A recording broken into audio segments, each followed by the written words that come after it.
नमस्कार दोस्तों, आज हम चर्चा करेंगे भारतीय राज्य व्यवस्था के एक टॉपिक नीति निर्देशक तत्वों पे। यानी आज हम जिस टॉपिक पर बात करने जा रहे हैं उसको बोलते हैं डीपीएसपी या राज्य के नीति निर्देशक तत्व।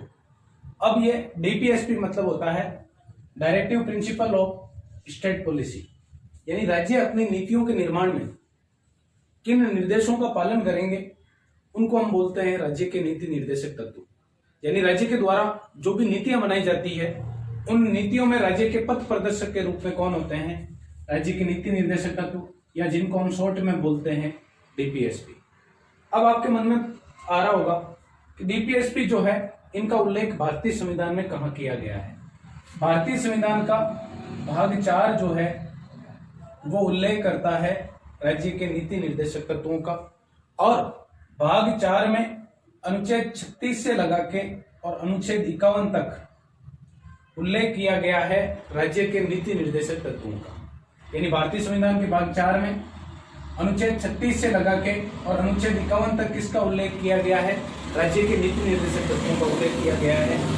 अब राज्य के जो नीति निर्देशक तत्व है, राज्य के नीति निर्देशक तत्वों के समान ही तत्व हमारा जो भारत शासन अधिनियम 1935 था, यानी भारत शासन अधिनियम 1935 जो था उसमें निर्देशक तत्वों के समान ही निर्देशों के उपकरण ऐड थे। प्रश्न आपसे सीधा पूछा जा सकता है कि वर्तमान राज्य के जो नीति निर्देशक तत्व है उनके स्थान पर भारत शासन अधिनियम 1935 में क्या था? तो आपका आंसर हो जाएगा निर्देशों के उपकरण। उसके बाद आपके मन में प्रश्न आ रहा होगा कि राज्य के जो नीति निर्देशक तत्व है इसकी अवधारणा जो भारतीय संविधान में ली गई है वो कहां से ली गई है? तो हमारा आंसर होगा आयरलैंड से। हमने राज्य के जो नीति निर्देशक तत्व है इनकी अवधारणा आयरलैंड के संविधान से ली है, और आयरलैंड के संविधान में ये जो अवधारणा ली गई थी ये अवधारणा ली गई थी स्पेन के संविधान से। इस बात का भी हमें थोड़ा सा ध्यान होना चाहिए। बार बार जब भी प्रश्न पूछा गया है तो उसमें ऑप्शन 1 आयरलैंड ही था। यानी भारत के जो राज्य के नीति निर्देशक तत्व है या भारतीय संविधान का जो भाग 4 है वो किस देश से अधिग्रहित है, ऐसी स्थिति में हमारा जो आंसर होगा वो होगा आयरलैंड।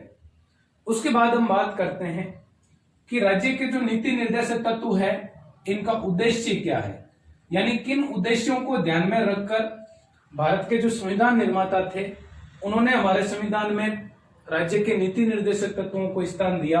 तो ऐसी स्थिति में हमारा जो आंसर होगा वो होगा लोक कल्याणकारी राज्य की स्थापना। यानी लोक कल्याणकारी राज्य की स्थापना करने के लिए हमने भारतीय संविधान में जगह दी है किसको? राज्य के नीति निर्देशक तत्वों को, लोक कल्याणकारी राज्य की स्थापना। अब आपके मन में अगला प्रश्न आ रहा होगा कि ये लोक कल्याणकारी राज्य क्या होता है? लोक कल्याणकारी राज्य का तात्पर्य होता है कि राज्य का जो प्रत्येक नागरिक है उनको सामाजिक, आर्थिक और राजनीतिक न्याय उपलब्ध करवाना। साथ ही साथ नीति निर्देशक तत्व जो है इनकी यदि मैं प्रकृति की बात करूं तो नीति निर्देशक तत्वों की जो प्रकृति है वो प्रकृति गैर न्यायोचित है। यानी राज्य के द्वारा यदि इनको लागू नहीं किया जाता है ऐसी स्थिति में इन्हें न्यायालय में चैलेंज नहीं किया जा सकता या न्यायालय द्वारा इनको परिवर्तित नहीं करवाया जा सकता, न्यायालय द्वारा इनको लागू नहीं करवाया जा सकता। यानी इनकी जो प्रकृति है वो प्रकृति गैर न्यायोचित है। फिर और यदि हम प्रकृति की बात करें कि ये नागरिकों को किस प्रकार की सुरक्षा प्रदान करते हैं, तो ऐसी कंडीशन में हमारी जो आर्थिक, सामाजिक और आर्थिक स्थिति है उसको सुदृढ़ करने के लिए भारतीय संविधान में नीति निर्देशक तत्वों को स्थान दिया गया है। यानी सामाजिक और आर्थिक स्थिति को मजबूत करने के लिए भारतीय संविधान में किसे स्थान दिया गया? स्थान दिया गया राज्य के नीति निर्देशक तत्वों को। यहां से प्रश्न कैसे कैसे बनेंगे, क्योंकि बहुत बार सीधे सीधे प्रश्न बनते हैं और सीधे सीधे ही प्रश्न पूछे जाते हैं। पहला प्रश्न जो बनेगा वो आपका बनेगा कि राज्य के नीति निर्देशक तत्वों का उल्लेख भारतीय संविधान के किस भाग में है, ऐसी स्थिति में हमारा आंसर होगा भाग 4। फिर अगला जो प्रश्न बनेगा वो बनेगा कि राज्य के जो नीति निर्देशक तत्व है उनका विस्तार किस अनुच्छेद से किस अनुच्छेद तक है। ऐसी स्थिति में हमारा आंसर होगा अनुच्छेद 36 से लगा के अनुच्छेद 51 तक। अगला प्रश्न पूछा जा सकता है कि राज्य के नीति निर्देशक तत्वों के समान भारत शासन अधिनियम 1935 में कौन से तत्व शामिल थे। ऐसी कंडीशन में हमारा जो आंसर होगा वो होगा निर्देशों के उपकरण, यानी वहां जो निर्देशों के उपकरण थे उन्हीं को हमने अपनाया है किसके रूप में, राज्य के नीति निर्देशक तत्वों के रूप में। फिर भारतीय संविधान में जो नीति निर्देशक तत्व है इनका जो स्रोत है वो क्या है, या ये हमने कहां से ग्रहण किए हैं। ऐसी स्थिति में हमारा जो आंसर होगा वो होगा आयरलैंड से। अगला जो प्रश्न होगा वो होगा कि नीति निर्देशक तत्व जो है उनका उद्देश्य क्या है। ऐसी स्थिति में हमारा आंसर होगा लोक कल्याणकारी राज्य की स्थापना करना। लोक कल्याणकारी राज्य से तात्पर्य है कि सामाजिक, आर्थिक और राजनीतिक न्याय उपलब्ध करवाना भारत के प्रत्येक नागरिक को। फिर इनकी जो प्रकृति होती है वो गैर न्यायोचित होती है, यानी यदि राज्य इनको लागू नहीं करता है तो राज्य के खिलाफ हम कोर्ट में नहीं जा सकते, न्यायालय की शरण नहीं ले सकते, साथ ही साथ न्यायालय इनको लागू करने के लिए बाध्य नहीं कर सकता। इस बात का हमें ध्यान रखना है। आगे इनकी प्रकृति जो है मेनली इनमें हम देखेंगे कि ये राज्य में जो नागरिक है, यहाँ राज्य से तात्पर्य हमारा देश है, देश के जो नागरिक है उन नागरिकों को सामाजिक और आर्थिक रूप से किस प्रकार से उन्नत किया जा सकता है, इस बात का उल्लेख जो किया गया है वो राज्य के डीपीएसपी में किया गया है, नीति निर्देशक तत्वों में किया गया है। इस बात का हमें ध्यान रखना है। यह छोटे छोटे फैक्चुअल इंफॉर्मेशन वाले प्रश्न थे जो हमें सीधे राज्य के नीति निर्देशक तत्वों से संबंधित पूछे जाते हैं। अर्थ की यदि हम बात करें तो राज्य के नीति निर्देशक तत्व ऐसे निर्देशक तत्व है जो राज्य को उसकी जो नीति बनाई जाएगी, यानी सरकार जो होती है वो क्या करती है, जनता के लिए कुछ न कुछ नीतियां बनाती है। ऐसी कंडीशन में यदि सरकार के द्वारा इन तत्वों का पालन किया जाएगा या नीति निर्देशक तत्वों का सरकार पालन करेगी तो ऐसी कंडीशन में उनकी जो नीतियां होगी वो नीतियां जनता के लिए प्रभावी होगी और साथ ही साथ जनता के लिए लाभदायक होगी। इसलिए इनका जो उल्लेख है वो भारतीय संविधान में किया गया है। अब हम बात करेंगे कि राज्य के जो नीति निर्देशक तत्व है वो अनुच्छेद 36 से लगा के अनुच्छेद 51 तक कौन कौन से नीति निर्देशक तत्व है, किस अनुच्छेद में किस नीति निर्देशक तत्व का उल्लेख किया गया है और उनसे लेकर किस प्रकार से प्रश्न पूछे जा सकते हैं। आज का जो हमारा वीडियो होगा उसमें हम केवल इतनी सी चर्चा करेंगे कि राज्य के नीति निर्देशक तत्वों से संबंधित जो अनुच्छेद है उन अनुच्छेदों के जो कीवर्ड होते हैं, क्योंकि अनुच्छेद को याद करने का एक ही तरीका है, प्रत्येक अनुच्छेद में एक कीवर्ड होता है और पूरा जो अनुच्छेद होता है वो उसी कीवर्ड के इर्द गिर्द घूमता है। तो बस हमें अनुच्छेद 36 से लगा के और अनुच्छेद 51 तक के कीवर्ड याद करने हैं कि प्रत्येक अनुच्छेद का क्या कीवर्ड है। यदि आपको कीवर्ड याद हो जाते हैं ऐसी स्थिति में उससे संबंधित अनुच्छेद का अगर कोई प्रश्न पूछा जाता है तो वो प्रश्न आपका कभी भी गलत नहीं होगा।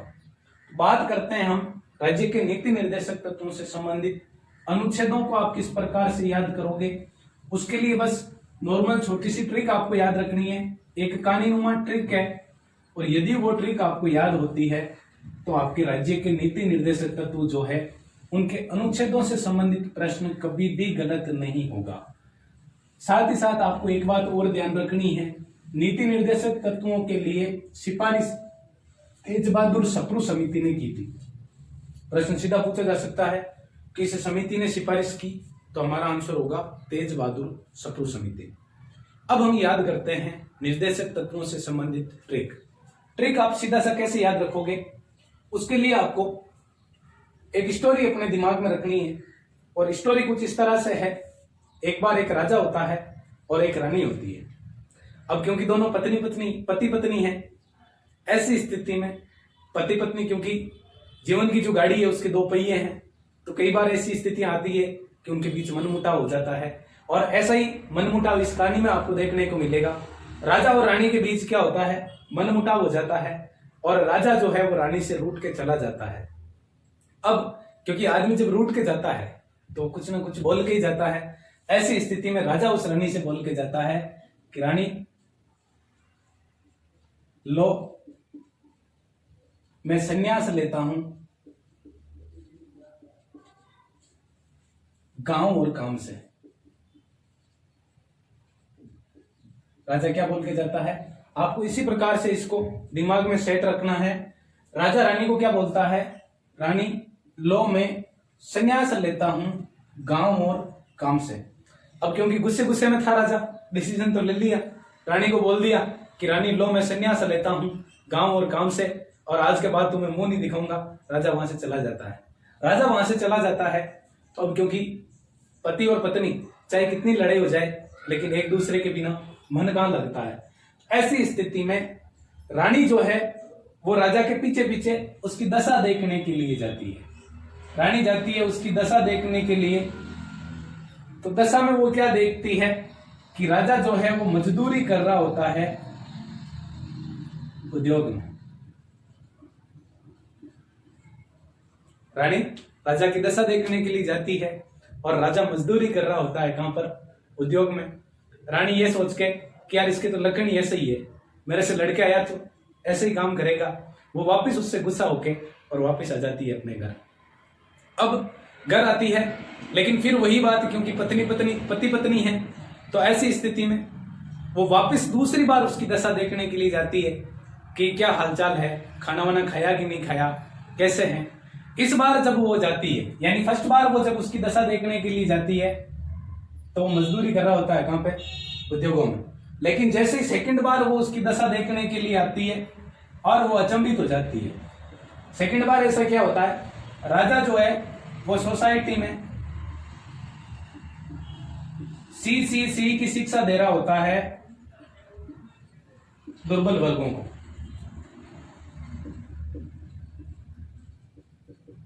सेकंड बार जब रानी आती है तो राजा क्या कर रहा होता है, सोसाइटी में सी की शिक्षा दे रहा होता है किसको, दुर्लभ जो वर्ग है, दुर्बल जो वर्ग है उनके बच्चों को। अब ऐसी जो स्थिति होती है, यानी ऐसा काम जो रानी ने इमेजिन भी नहीं किया होगा वैसा काम राजा कर रहा है। ऐसी स्थिति में रानी हो जाती है इमोशनल, और इमोशनल होके वो उस राजा से पूछती है कि राजा जी आपको तो पढ़ाना ही नहीं आता था, ये कैसे हुआ। तो राजा उसको बोलता है बस पाजी की कृपा से वन्य जीवों और स्मारकों को देखते हुए। राजा क्या बोलता है, ये सब कुछ पाजी की कृपा से हुआ है, साथ ही साथ अब क्योंकि मैं कांकड़ में आ चुका हूं तो कांकड़ में वन्य जीव है, इन वन्य जीवों को देखता हूं, इन स्मारकों को देखता हूं, इनको देख देख के और मैं पढ़ाना सीख गया। ऐसी स्थिति में रानी बोलती है कि इतने टैलेंटेड थे तो फिर मुझसे अलग क्यों हुए। ऐसी स्थिति में राजा उसको आंसर देता है कि मैं तुमसे अलग होना नहीं चाहता था, लेकिन तुम्हारे गुस्से के आगे मुझे अलग होना पड़ा, और मैं तुमसे जब अलग हुआ ठीक उसी प्रकार से अलग हुआ जैसे कान्हा अलग हुए थे, गोपियों से शांति और सुरक्षा के लिए, शांति और सुरक्षा के लिए। यदि आपको ये स्टोरी दिमाग में सेट हो जाती है तो आपके डीपीएसपी से संबंधित यानी राज्य के नीति निर्देशक तत्व से संबंधित कोई सा भी आर्टिकल आपका गलत नहीं होगा। सारे के सारे आर्टिकल आपके आ चुके हैं। स्टोरी क्या याद रखनी है, एक राजा होता है, एक रानी होती है, दोनों में झगड़ा हो जाता है और गुस्से में राजा रानी को यह बोलकर चला जाता है कि रानी लो, मैं संन्यास लेता हूं गांव और काम से। आपको ध्यान रखना है, गांव और काम दोनों को क्रम से याद रखना है क्योंकि इन दोनों के ऊपर ही आर्टिकल आएंगे। तो राजा क्या बोलता है, रानी लो, मैं संन्यास लेता हूं गांव और काम से। राजा वहां से चला जाता है। रानी उसकी दशा देखने के लिए पीछे पीछे जाती है तो वो उसकी दशा देखती है कि वो तो मजदूरी कर रहा है कहां पे, उद्योग में। ऐसी स्थिति में रानी गुस्सा होकर आ जाती है वापिस, और दूसरी बार जब वो देखने के लिए जाती है तो उसको कुछ अलग ही नजारा देखने को मिलता है। राजा सोसाइटी में सी की शिक्षा दे रहा होता है दुर्लभ वर्गों को। अब रानी जो है भावुक हो जाती है और उससे पूछती है कि हे राजा जी, आप इतने टैलेंटेड तो थे ही नहीं, ये चीज कैसे हुई तो राजा उसको बोलता है कि कांकड़ में रहने वाले आदमी हम तो, पाजी की कृपा हुई, वन्य जीव और पशु पक्षियों को देख ही रहा हूँ, साथ ही साथ ये जो स्मारक है इनको देखकर मैंने पढ़ाना सीख लिया। तो रानी बोलती है जब इतने टैलेंटेड थे तो मुझे छोड़ के क्यों गए? तो राजा जवाब देता है ठीक वैसे ही जैसे कान्हा अलग हुए किससे? गोपियों से। किसके लिए? शांति और सुरक्षा के लिए। यदि ये स्टोरी आपको याद होती है तो आपके अनुच्छेद 36 से लगा के अनुच्छेद 51 तक पूरे के पूरे अनुच्छेद से संबंधित जो कीवर्ड हैं वो कीवर्ड आ चुके हैं। कैसे? ये देखिए, ये हो गया अनुच्छेद 36, ये हो गया 37, ये हो गया 38 के बाद ये हो गया आपका 39, इसको आप दोगे 39A, ये हो जाएगा 40, 41, 42, 43, 43A, 43B, 44, 45, ये 46, 47, 48, 49, 50, 48A, 49, 50 और 51। ये आपके पूरे के पूरे अनुच्छेद आ चुके हैं नीति निर्देशक तत्वों से रिलेटेड, और इनसे संबंधित यानी प्रत्येक आर्टिकल का जो कीवर्ड है वो इस ट्रिक में आप लोगों के सामने आ जाएगा। कैसे आएगा? सबसे पहले रा से आपको याद रखना है राज्य की परिभाषा। अब क्या परिभाषा दी गई है, क्या बात की गई है, वो सारी की सारी बातें जब हम एक एक अनुच्छेद का विस्तृत पोस्टमार्टम करेंगे उस समय देखेंगे। अभी केवल और केवल हमें इस ट्रिक को समझना है और प्रत्येक आर्टिकल का कीवर्ड पकड़ना है। यानी रा से हो जाएगा आपका राज्य की परिभाषा। नी, अब देखो नी जो है अगर मारवाड़ी में हम देखें तो मारवाड़ी में मान लो किसी ने आपको कोई काम करने के लिए बोला और आप उसको मना करोगे तो मना कैसे करोगे? नहीं, मैं तो कौन करूं।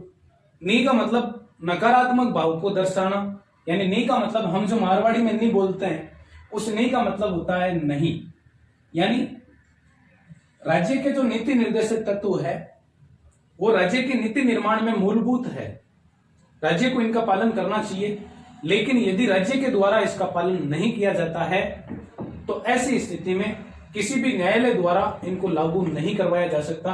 इस बात का जो उल्लेख है वो अनुच्छेद 37 में है। फिर आ गया आपका अनुच्छेद 38 में लो से आप याद रखोगे लोक कल्याण, लोक कल्याणकारी राज्य की स्थापना। अब लोक कल्याणकारी राज्य का मतलब मैंने आपको बताया था, ऐसा राज्य जहां के नागरिकों को सामाजिक, आर्थिक और राजनीतिक न्याय प्राप्त हो, उस राज्य को हम क्या बोलते हैं? लोक कल्याणकारी राज्य। यानी अनुच्छेद 38 जो है वो उल्लेख करता है लोक कल्याणकारी राज्य का। और यह प्रश्न बहुत बार पूछा जा चुका है कि लोक कल्याणकारी राज्य का उल्लेख भारतीय संविधान के किस अनुच्छेद में है? तब आपका आंसर होगा अनुच्छेद 38। किस भाग में है? तब आपका आंसर होगा भाग 4। आगे यदि हम बात करें से आप याद रखो समानता। अब समानता किसमें? भाई सीधी सी बात है, हमारे जो समाज है उस समाज में दो ही वर्ग है, स्त्री और पुरुष वर्ग। दोनों वर्गों में समानता रखना, यानी स्त्री और पुरुष जो है उनके लिए काम के लिए समान व्यवस्था करना। साथ ही साथ यदि एक स्त्री और पुरुष दोनों समान रूप से कार्य कर रहे हैं तो समान कार्य के लिए उनको समान वेतन देना। यानी आगे हम देखेंगे कि इस आर्टिकल में टोटल जो 6 बातों का उल्लेख किया गया है वो कौन कौन सी 6 बातें हैं उन पे हम विस्तृत चर्चा करेंगे। बस केवल और केवल इस अनुच्छेद का जो कीवर्ड है वो कीवर्ड है समानता। और समानता यानी लैंगिक समानता स्थापित करने का प्रयास किया गया है इस अनुच्छेद के माध्यम से। न्याय से आप याद रखोगे न्याय, यानी समान न्याय और निशुल्क विधिक सहायता। इसका जो उपबंध किया गया है वो अनुच्छेद 39A में किया गया है। फिर अनुच्छेद 40 में गांव से आप याद रखोगे ग्राम पंचायतों का गठन। ग्राम पंचायतों के गठन का जो उल्लेख किया गया है वो उल्लेख किया गया है अनुच्छेद 40 में। फिर अनुच्छेद 41 में उल्लेख किया गया है कि कि राज्य के द्वारा अपने यहाँ के जो लोग हैं, अपने यहाँ के जो नागरिक हैं, उनके लिए शिक्षा की, काम की और लोक सहायता की व्यवस्था की जाएगी। वर्ड हमें याद रखने हैं। काम से सीधा क्या हो जाएगा भाई, आदमी काम कब करेगा, जब वो शिक्षित होगा। और काम में मान लो कहीं ना कहीं उसको समस्या आ रही है, ऐसी स्थिति में उसको किसकी जरूरत पड़ेगी, सहायता की जरूरत पड़ेगी। यानी शिक्षा, काम और लोक सहायता का उपबंध किसके द्वारा किया जाएगा, राज्य के द्वारा किया जाएगा। या हम यूं बोल सकते हैं कि काम, शिक्षा और लोक सहायता की व्यवस्था राज्य करेगा अपने यहां रहने वाले जो लोग हैं उनके लिए। यानी पहली लाइन आपकी पूरी की पूरी विस्तृत हो चुकी है कि प्रत्येक जो वर्ड था उसका क्या तात्पर्य था। सीधा से याद रखोगे, रा से राज्य की परिभाषा, नी का मतलब नकारात्मक भाव, नहीं, यानी न्यायालय द्वारा इनको लागू नहीं करवाया जा सकता। लो से लोक कल्याणकारी राज्य की स्थापना, ऐसा राज्य जो अपने नागरिकों को सामाजिक, आर्थिक और राजनीतिक न्याय उपलब्ध करवा सके। से आप याद रखोगे समानता, न्याय से आप याद रखोगे समान न्याय और निशुल्क विधिक सहायता। इसका उपबंध किया गया है अनुच्छेद 39A में। अनुच्छेद 40 ग्राम पंचायतों का गठन। अनुच्छेद 41 राज्य के जो लोग हैं उनके लिए शिक्षा की व्यवस्था करना, काम की व्यवस्था करना और उनको लोक सहायता उपलब्ध करवाना। इस बात का उल्लेख कहां किया गया है, अनुच्छेद 41 में। उसके बाद बात करते हैं अनुच्छेद 42 की। अनुच्छेद 42 में उल्लेख किया गया है मानवोचित दशाएं। यानी खाली इतना ही नहीं है कि लोगों को आपने काम दे दिया उससे आपका काम हो गया। काम जो है उसकी जो दशाएं होती है वो भी कैसी होनी चाहिए, वो भी मानवोचित होनी चाहिए। इस बात का जो उपबंध किया गया है वो अनुच्छेद 42 में किया गया है। यानी राज्य ने अपने नागरिकों को काम दिया, फिर काम के लिए दशाएं कैसी चाहिए, मानवोचित, यानी जो मानव के लिए उचित है ऐसी दशाएं होनी चाहिए काम की। साथ ही साथ काम दे दिया आपने, मानवोचित दशाएं भी दे दी, लेकिन यदि न्यूनतम मजदूरी का आपने उल्लेख नहीं किया या जितना काम व्यक्ति कर रहा है उसके बदले में उतनी मजदूरी अगर आपने उसको उपलब्ध नहीं करवाई, ऐसी कंडीशन में भी उसको न्याय नहीं मिलेगा। तो मजदूरी यानी कृषि क्षेत्र हुए, उद्योग क्षेत्र हुए या अन्य कोई क्षेत्र हुआ, उसमें जो मजदूर काम कर रहे हैं या जो लोग काम कर रहे हैं उन लोगों के लिए उपयुक्त मजदूरी, यानी इतनी मजदूरी कम से कम उनको मिलनी चाहिए जिनसे उनका जीवन का निर्वहन हो सके। इस बात का जो उल्लेख किया गया है वो अनुच्छेद 43 में किया गया है। उसके बाद है अनुच्छेद 43A और उसमें लिखा हुआ है उद्योग। उद्योग का तात्पर्य है कि मजदूर जिस उद्योग में काम कर रहे हैं उस उद्योग का जो प्रबंध है उस प्रबंध में उनको भी थोड़ी बहुत भागीदारी मिलनी चाहिए। यानी मान लो किसी फैक्ट्री में कोई मजदूर काम कर रहे हैं, ऐसी स्थिति में उनके लिए जो भी परिवर्तन किए जाते हैं या उद्योग से संबंधित कुछ ऐसे फैसले जो उन मजदूरों को भी प्रभावित करते हैं, ऐसे फैसलों में उन मजदूरों की भागीदारी होनी चाहिए। और इसके लिए विभिन्न मजदूर संघ भी बने हुए हैं भारत में। तो उद्योगों में जो काम करने वाले हैं उनकी भागीदारी को सुनिश्चित करने का जो प्रावधान करता है वो प्रावधान करता है अनुच्छेद 43A। फिर हम बात करते हैं सोसाइटी। सोसाइटी से आप याद रखोगे सहकारी संस्था, यानी राज्य के द्वारा सहकारी संस्थाओं की स्थापना की जाएगी। इस बात का उल्लेख किया गया है अनुच्छेद 43B में। फिर 44 CCC कॉमन सिविल कोड, समान नागरिक संहिता। आप देखो 4 और 4 दोनों एक जगह लग गया, समान दिख रहे हैं, दोनों समान दिख रहे हैं, इसका मतलब समान नागरिक संहिता हो गई। आप ऐसे भी इसको याद कर सकते हो। फिर आगे बात करते हैं अनुच्छेद 45। अनुच्छेद 45 जो है इसमें उपबंध किया गया है पूर्व प्राथमिक शिक्षा का, यानी 0 से लगा के और 6 वर्ष तक के जो बालक है उनके लिए जो शिक्षा का उपबंध किया जाता है उसको हम बोलते हैं पूर्व प्राथमिक शिक्षा। और साथ ही साथ 0 से लगा के 6 वर्ष तक के जो बालक है उनकी देखभाल से संबंधित जो उल्लेख मिलता है वो हमें मिलता है अनुच्छेद 45 में। फिर अनुच्छेद 46 राज्य के जो दुर्बल वर्ग है, दुर्बल वर्ग का मतलब जैसे सामाजिक रूप से दुर्बल जो वर्ग थे उनको 102वें संविधान संशोधन से पहले आरक्षण दिया गया था। 103वें संविधान संशोधन से पहले आरक्षण दिया गया था अनुच्छेद 15 शिक्षण संस्थाओं में और अनुच्छेद 16 नौकरियों में। लेकिन 103वां जो संविधान संशोधन था, जो कि इकोनॉमिकली बैकवर्ड क्लासेज जो थी, आर्थिक रूप से पिछड़ा वर्ग, अब दुर्बल वर्ग, ऐसा नहीं है कि खाली सामाजिक रूप से दुर्बल वर्ग, अपितु आर्थिक रूप से भी जो दुर्बल वर्ग है, उन दुर्बल वर्गों के लिए राज्य के द्वारा ऐसे प्रावधान किए जाएंगे जिससे उनका जो शोषण है उस शोषण से मुक्ति मिल सके।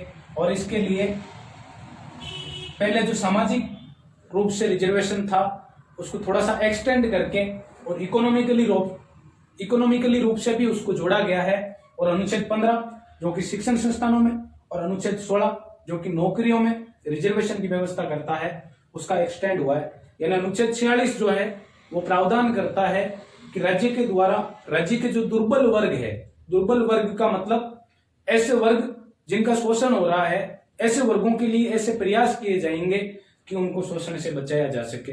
इस बात का जो उल्लेख किया गया है वो किया गया है अनुच्छेद 46 में। उसके बाद पाजी से आप याद रखोगे पा से आप याद रखोगे पोषण और जी से आप याद रखोगे जीवन स्तर। ध्यान रखना ये जो अनुच्छेद है यह राज्य का प्राथमिक उद्देश्य में शामिल है। राज्य का जो प्राथमिक कर्तव्य होता है उसमें यह शामिल है कि प्रत्येक नागरिक या प्रत्येक लोग जो है उनको उपयुक्त तो पोषण के साधन मिलने चाहिए, यानी खाने पीने के। साथ ही साथ राज्य ऐसा प्रयास करेगा कि प्रत्येक नागरिक का जो जीवन स्तर है वो बेहतर होता जाए, यानी उसका जीवन स्तर जो है वो उच्च रहे। इस बात का जो उल्लेख किया गया है वो किया गया है अनुच्छेद 47 में। फिर अनुच्छेद 48 कृ का मतलब होता है कृषि, पा का मतलब आप सीधा से याद रखोगे पशुपालन, यानी कृषि और पशुपालन जो है उनमें उन्नत तकनीक और वैज्ञानिक तकनीकों का प्रयोग, इस बात का जो उल्लेख किया गया है वो किया गया है अनुच्छेद 48 में। विस्तृत रूप में चर्चा हम जब एक एक आर्टिकल देखेंगे उस समय देखेंगे कि पर्टिकुलर आर्टिकल में क्या क्या चीजें दी हुई है और कैसे प्रश्न पूछे जा सकते हैं। अब जैसे मान लो मादक पदार्थों से रिलेटेड है, मादक पदार्थ जो कि लोगों के स्वास्थ्य के लिए हानिकारक होते हैं। अब मादक पदार्थ जो होते हैं वो किस में आएंगे? खान पान में तो आएंगे, लोग सेवन ही तो करते हैं उनका। तो ऐसे में उनका जो उल्लेख होगा, यदि आपको आर्टिकल का कीवर्ड याद है तो आप आसानी से आंसर कर सकते हो कि हाँ उसका संबंध इससे हो सकता है। फिर जैसे मान लो कृषि से दे दिया या पशुपालन से रिलेटेड कुछ दे दिया तो सीधा सा हमें दिख जाएगा कि इसका उल्लेख कहां मिलेगा? अनुच्छेद 48 में मिलेगा। फिर वन्य जीव, यानी वन्य जीव जिनमें नदियां भी आती है, वन भी आते हैं, इनके संरक्षण का प्रयास राज्य के द्वारा किया जाएगा। इस बात का जो उल्लेख है वो अनुच्छेद 48A में है। फिर राष्ट्रीय महत्व के जो स्मारक है, जो हमारी संस्कृति को अक्षुण्ण बनाए हुए हैं, ऐसे जो स्मारक है उन स्मारकों की रक्षा करने का राज्य प्रयास करेगा। इस बात का उल्लेख अनुच्छेद 49 में है। फिर हो जाएगा आपका अनुच्छेद 50 का मतलब है कार्यपालिका, ना का मतलब है न्यायपालिका, यानी कार्यपालिका और न्यायपालिका का अलग अलग होना, कार्यपालिका का न्यायपालिका से पृथक्करण, इस बात का जो उल्लेख मिलता है वो मिलता है अनुच्छेद 50 में। और लास्ट विश्व शांति और सुरक्षा को बढ़ावा देना, इस बात का जो उल्लेख है वो भारतीय संविधान के अनुच्छेद 51 में किया गया है। ये आपकी एक ट्रिक, और इस ट्रिक की सहायता से आपके सारे के सारे अनुच्छेद 36 से लगा के अनुच्छेद 51 तक के जितने भी अनुच्छेदों के कीवर्ड है वो सारे के सारे कीवर्ड आप लोगों के सामने आ चुके हैं। आप बहुत अच्छे से इनको याद कर सकते हो। किस प्रकार से याद करोगे, पहले हम बात कर लेते हैं एक बार ट्रिक की कहानी की, उसके बाद इसका जो एक एक शब्द है उसके विस्तार की। ट्रिक की यदि हम बात करें तो सीधा सा राजा जब रानी से रूठ के जाता है तो रानी को बोल के जाता है कि रानी लो मैं संन्यास लेता हूं गांव और काम से।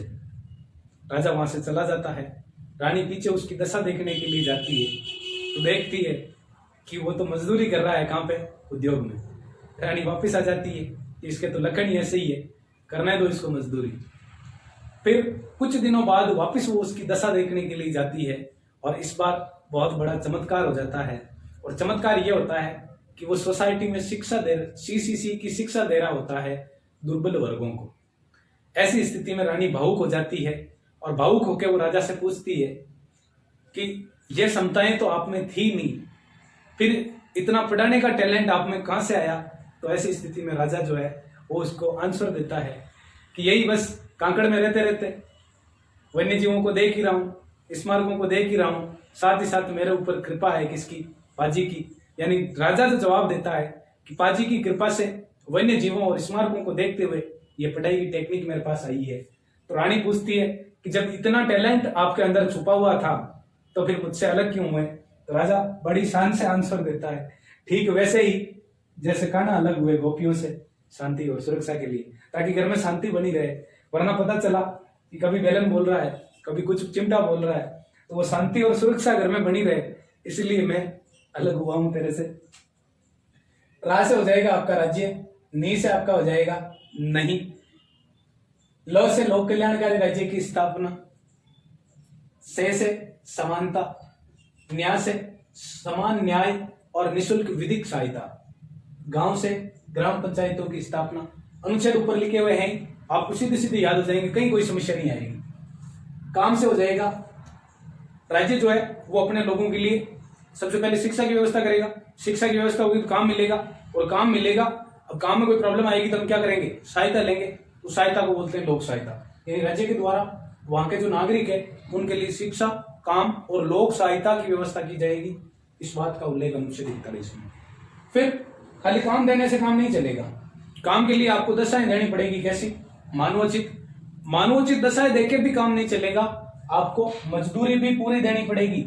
जितना वो कार्य कर रहे हैं उसके बदले उनकी जितनी मजदूरी बनती है वो मजदूरी देनी पड़ेगी, जिससे उनकी जो आजीविका है वो चल सके। उसके बाद उद्योग, यानी उद्योगों का जो प्रबंध है, उस उद्योगों के प्रबंध में वहां जो काम करने वाले लोग हैं उनकी भागीदारी को सुनिश्चित करना। साथ ही साथ सोसाइटी का मतलब है सहकारी संस्थाओं की स्थापना। सीसीसी कॉमन सिविल कोड, समान नागरिक संहिता, यानी समान नागरिक संहिता की स्थापना करना। और शिक्षा का मतलब है 0 से 6 वर्ष के बालकों की देखभाल, साथ ही साथ उनके लिए पूर्व प्रारंभिक शिक्षा की व्यवस्था करना भी दायित्व होगा किसका? राज्य का। फिर आगे है दुर्बल वर्ग। राज्य जो है वो अपने दुर्बल वर्गों के लिए ऐसा प्रयास करेगा कि उनका किसी भी प्रकार से, यानी न तो आर्थिक रूप से न सामाजिक रूप से किसी भी प्रकार से शोषण नहीं हो। आगे है, यह तो राज्य का प्राथमिक कर्तव्य है, इसको तो सीधा सा याद रखना ही है, स्पेशली रीट वार्ड, कि राज्य के जो नागरिक है उनके लिए पोषण और जीवन स्तर को उच्च उठाने की जो व्यवस्था की जाएगी वो किसके द्वारा की जाएगी? राज्य के द्वारा की जाएगी। फिर है कृषि और पशुपालन में नवीन तकनीकों का उपयोग करते हुए उत्पादन को बढ़ावा देना। अनुच्छेद 48 वन्य जीवों की सुरक्षा से संबंधित। अनुच्छेद 49 राष्ट्रीय महत्व के जो भी स्मारक है जो हमारी संस्कृति को बनाए हुए हैं उनकी सुरक्षा करना राज्य की जिम्मेदारी होगी। अनुच्छेद 50 कार्यपालिका जो है उसका न्यायपालिका से पृथक्करण, कार्यपालिका का न्यायपालिका से पृथक्करण, इसका जो उल्लेख है अनुच्छेद 50 में। साथ ही साथ भारत के द्वारा विश्व शांति को बढ़ावा दिया जाएगा, इस बात का जो उल्लेख है वो अनुच्छेद 51 में है। ये थी आपकी अनुच्छेद 36 से लगा के और 51 तक की ट्रिक कि किस प्रकार से आप इन अनुच्छेदों को अपने दिमाग में कीवर्ड की सहायता से सेट कर सकते हो। तो उम्मीद करता हूं कि मेरे द्वारा जो जानकारी आप लोगों तक पहुंचाई जा रही है उस जानकारी का आप लोगों को फायदा मिल रहा होगा, या आने वाले जो एग्जाम्स है उन एग्जाम्स में आपको इन चीजों का फायदा मिलेगा। इसी उम्मीद के साथ आगे के लिए आप लोगों के लिए जो वीडियो लेक्चर आएगा उसमें हम देखेंगे कि किस प्रकार से अलग अलग आर्टिकल में क्या क्या उपबंध किए गए हैं, उनको लेकर किस प्रकार से आप लोगों से प्रश्न पूछे जा सकते हैं। साथ ही साथ हम ये देखेंगे कि पुराने जो एग्जाम्स है उनमें जो क्वेश्चन का पैटर्न रहा है इनसे संबंधित वो किस प्रकार का रहा है।